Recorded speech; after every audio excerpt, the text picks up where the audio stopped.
Hi friends, I am doctor Swarnima Saxena और आज हम बात करने वाले हैं पॉलीसिस्टिक ओवेरियन डिजीज या पॉलीसिस्टिक ओवेरियन सिंड्रोम के बारे में। ये एक बहुत कॉमन बीमारी है जिसके लिए पेशेंट्स हमारे ओपीडी में आते हैं और मैक्सिमम नंबर ऑफ टाइम्स क्या होता है कि वो अपने हाथ में एक अल्ट्रासाउंड का पेपर लेकर आते हैं कि मैम मुझे तो पॉलीसिस्टिक ओवेरियन डिजीज है। अच्छा, उसमें लिखा क्या होता है? Polycystic ovarian picture. तो आपको ये समझना बहुत जरूरी है कि अगर अल्ट्रासाउंड रिपोर्ट में आपके पॉलीसिस्टिक ओवेरियन डिजीज लिखी हुई है, पॉलीसिस्टिक ओवेरियन पिक्चर लिखी हुई है, तो इसका मतलब ये नहीं है कि आपको पीसीओडी है। पीसीओडी या पीसीओएस जो कि पॉलीसिस्टिक ओवेरियन सिंड्रोम एक ही चीज होती है और ये रिप्रोडक्टिव एज ग्रुप की बीमारी है। 20 to 40 ईयर्स ऑफ फीमेल में मिलती है और हम भारतीयों में हर 10 में से एक महिला को पीसीओडी होता है। अच्छा, जो बीमारी है ये हमारी खुद की बनाई हुई है और इसका ट्रीटमेंट भी हमारे खुद को ही करना होता है। तो अब आगे सबसे पहले हम लोग जानते हैं कि पीसीओडी क्या है। जो पीसीओडी होता है उसमें 3 साइंस होते हैं। तो अगर इन 3 में से कोई 2 जब प्रेजेंट होते हैं तो हम उसे कहते हैं कि आपको पीसीओडी है। और 3 साइंस क्या है? Irregular menses. इरेगुलर मेंसेस में कुछ क्राइटेरियाज हैं, जैसे कि अगर आपका एक साल में जो आपका मेंस्ट्रुअल साइकिल है वो 9 से कम आ रहे हैं, जो गैप है मेंस्ट्रुअल साइकिल्स का वो 35 डेज से ज्यादा का हो रहा है, कभी कभी वो 2 महीना, 3 महीना या 4 महीना भी हो जाता है। और जब गैप के बाद मेंसेस आते हैं तो वो हैवी आते हैं या फिर मेंसेस उनको कम आ रहे हैं। तो ये चीजें जो होती हैं ये इरेगुलर मेंस्ट्रुअल साइकिल में आती हैं। दूसरा क्या होता है? हमारे एंड्रोजेंस बॉडी में बढ़ जाते हैं। एंड्रोजन जो फीमेल्स होती हैं उनमें मेल हार्मोन होता है, लेकिन ये एक लोअर लेवल पर होता है। जो ईस्ट्रोजन, प्रोजेस्टेरोन होता है वो फीमेल हार्मोन्स होते हैं और एक एंड्रोजन होता है। तो जब इनका एक प्रॉपर बैलेंस होता है तो हमारी बॉडी की ओवरीज प्रॉपर फंक्शन करती हैं। लेकिन जब ये कम होने लगता है, जब ये बढ़ने लगता है तो हमारी बॉडी में मेल लाइक सिम्टम्स आने लगते हैं, जैसे कि एक्सेसिव हेयर ग्रोथ होगी आपके फेस पे और फेस पे स्पेशली अपर लिप, चिन या फिर फ्रंट ऑफ चेस्ट पे, बैक पे।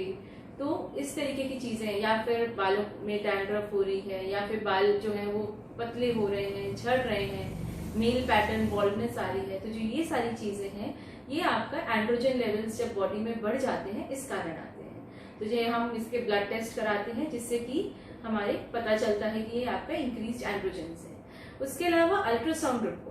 तो जो अल्ट्रासाउंड में अगर पीसीओ टाइप पिक्चर आती है, दैट इज कि आपकी ओवरीज में छोटे छोटे फॉलिकल्स बन जाते हैं, सिस्ट बन जाती हैं और वो आपके आउटर एज में अरेंज हो जाती हैं, जिसे जैसे देखने में लगेगा कि जैसे मोती की माला है।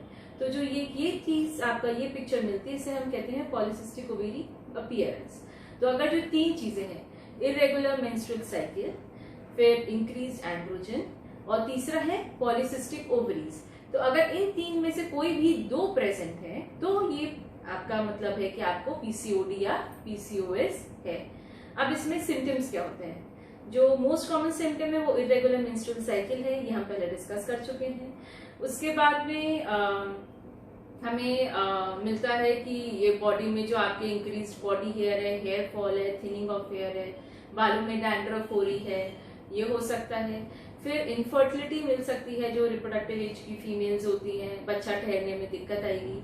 अगर बच्चा ठहरता है तो जो प्रेगनेंसी में भी इसके कुछ कुछ कॉम्प्लिकेशंस देखे गए हैं, जैसे कि आपका इंक्रीज मिसकैरेज हो सकता है।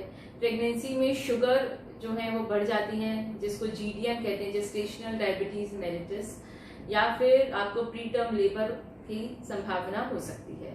उसके अलावा डिप्रेशन, एंजाइटी, नींद आने में दिक्कत होना, स्लीप एपनिया होना, तो ये सारी दिक्कतें होती हैं। इसे पॉलीसिस्टिक ओवेरियन सिंड्रोम क्यों कहते हैं? क्योंकि इसमें बहुत सारी चीजें हमारे हार्मोनल इम्बैलेंस के कारण मिलती हैं, जैसे कि आपका बीपी बढ़ेगा, आपके ब्लड शुगर्स बढ़ेंगी, कोलेस्ट्रॉल लेवल बढ़ता है।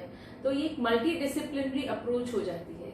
इसमें आपको बहुत सारे लोगों को, हमें डॉक्टर्स को इन्वॉल्व करना पड़ेगा, आपके अगर डिपेंडिंग अपॉन कि आप में किस लेवल का इम्बैलेंस हो रहा है। फिर उसके बाद में अच्छा, अब इसमें वो कहते हैं कि अब हम क्या करें। तो क्या करने में मैं उसे कहती हूँ कि आपको मैक्सिमम आप ही को करना है और मुझे इसमें बहुत कम करना है। मेडिसिन का रोल इसमें बहुत लिमिटेड है। क्योंकि इसमें क्या होता है कि हार्मोनल मेडिसिन हम देते हैं, तो आप हार्मोनल मेडिसिन कब तक खाएंगे? 3 महीने खाएंगे या 6 महीने खाएंगे?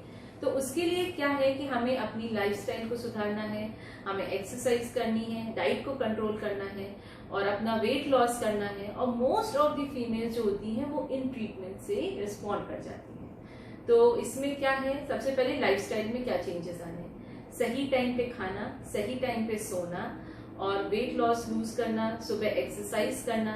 एक्सरसाइज में जरूरी नहीं कि आप बहुत हेवी एक्सरसाइज ही करें, आप एक मॉर्निंग वॉक करिए, उसके बाद में आप जितना जो कर सकते हैं आप वो करिए।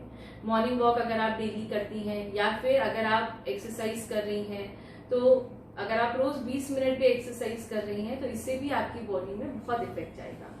फिर उसके बाद में क्या खाएं? खाने में क्या है कि जो भी ये चीजें जैसे है आटा है, प्लेन आटे की रोटी आप मत खाइए, आप मल्टीग्रेन आटे की रोटी खाइए या फिर ज्वार, बाजरा, बेसन, इन चीजों को आप अपनी डाइट में इंक्लूड करिए। फिर व्हाइट राइस अवॉइड करिए, व्हाइट शुगर अवॉइड करिए, मीठी चीजें अवॉइड कर दीजिए, जो भी बोतल में बंद चीजें हैं या पैकेट में बंद चीजें हैं उनको अवॉइड करिए, प्रोसेस्ड फूड को अवॉइड करिए। खाने में ग्रीन वेजिटेबल्स, फ्रूट्स, ये सारी चीजें हमें खानी है। ग्रीन वेजिटेबल्स में स्पेशली हमें जैसे कैबेज है, कॉलीफ्लावर है, टोमेटो और कैरेट, पंपकिन, ये सारी चीजें हमें फायदा करेंगी। फ्रूट्स, जो भी सीजनल फ्रूट्स आ रहे हैं उन्हें खाइए। उसके अलावा जैसे कि स्पेशली फ्रूट्स में बेरीज आप खा सकते हैं, जैसे जामुन है और रसभरी है, ये सारी चीजें हमें फायदा करेंगी। और वेट लॉस करिए। अच्छा, वेट लॉस में आपको कुछ बहुत एक्सेसिव वेट लॉस नहीं करना है, जो भी आपका बॉडी का वेट है उससे अगर आप 3 से 5% वेट लॉस भी कर लेंगे तो आपकी सिम्टम्स में इम्प्रूवमेंट हो जाता है। अच्छा, 5% कितना होगा? अगर आप 60 kgs के हैं तो उसका 5% है 3 किलो, तो ये 3 kilo is an easy target. तो आप उसे 3 महीने में, 6 महीने में, जिस हिसाब से आप, जैसे आपकी बॉडी आपको अलाउ करती है, आप उस हिसाब से अपना वेट लॉस करिए। तो उसके बाद भी अगर आपके सिम्टम्स नहीं कंट्रोल होते हैं तो आपको डॉक्टर से मिलना पड़ता है। उसमें क्या होता है कि आपकी जो सिम्टम्स होते हैं उस हिसाब से आपको मेडिसिन दी जाती हैं। जैसे कि अगर आपको पीरियड्स की प्रॉब्लम है या फिर आपको हेयर ग्रोथ हो रही है तो उसमें उस हिसाब से आपको बर्थ कंट्रोल पिल्स होती हैं या ओरल कॉन्ट्रासेप्टिव पिल्स जिन्हें कहते हैं, वो हमें देनी होती हैं आपको। तो वो हमारे बॉडी के हार्मोन्स के इम्बैलेंसेस को करेक्ट करने में हेल्प करती हैं। उसके अलावा इसमें क्या होता है कि आपका ब्लड शुगर बढ़ती है तो उससे आपका इंसुलिन बढ़ने लगती है और बॉडी में इंसुलिन रेजिस्टेंस होता है, तो कुछ इंसुलिन सेंसिटाइजर्स होते हैं वो हम लोग देते हैं। तो there is a wide range of treatment, तो वो आपके डॉक्टर आपको एडवाइस करेंगे अकॉर्डिंग टू योर सिम्टम्स। और एक थोड़ा सा रोल सर्जरी का होता है कि जिन लोगों को अगर इनफर्टिलिटी की दिक्कत है और नहीं वो रिस्पॉन्ड कर रहे हैं ट्रीटमेंट से, और तो हम लोग एक सर्जरी उसमें होते हैं ओवेरियन ड्रिलिंग, वो हम लोग एक ऑप्शन ले सकते हैं, but that is only for a limited number of patients. तो अगर पीसीओडी है तो उसमें आपको ही मोस्टली बहुत कुछ करना है जिससे आप ठीक हो जाएंगे, और आज जो आपके डॉक्टर हैं वो एक लिमिटेड नंबर ऑफ मेडिसिन ही आपको दे सकते हैं। तो दवाई के साथ साथ एक्सरसाइज करिए, हेल्दी खाइए और हेल्दी रहिए। And this is all for today's video. Thank you. Bye bye.